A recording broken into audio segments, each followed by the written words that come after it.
ابو سعید خدری سے روایت ہے کہ اللہ کے نبی صلی اللہ علیہ وسلم نے فرمایا، تم میں سے پہلے لوگوں میں ایک آدمی نے 99 جانوں کو قتل کیا، پھر اس نے اہل زمین میں سب سے بڑے عالم کے بارے میں پوچھا، بس اس کی ایک راہب کی طرف رہنمائی کی گئی۔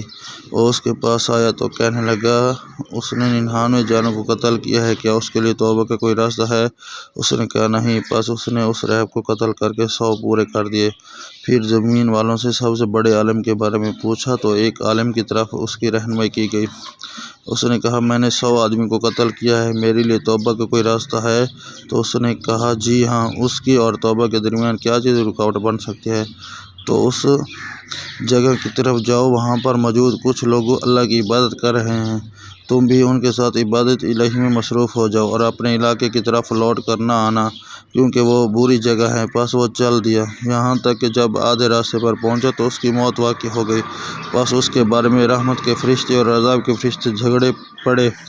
رحمت کے فرشتوں نے کہا، یہ تو توبہ کرتا ہوا اور اپنے دل کو اللہ کی طرف متوجہ کرتا ہوا آیا، اور عذاب کے فرشتوں نے کہا، اس نے کوئی بھی نیک عمل نہیں کیا۔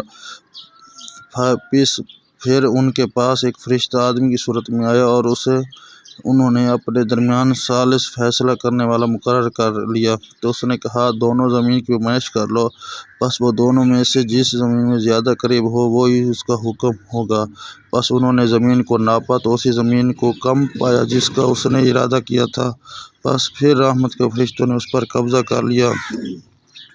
حسن نے کہا ہے کہ ہم ذکر کیا کہ جب اس کی موت واقع ہوئی تو اس نے اپنا سینہ اس زمین سے دور کر لیا جہاں سے وہ چلا تھا۔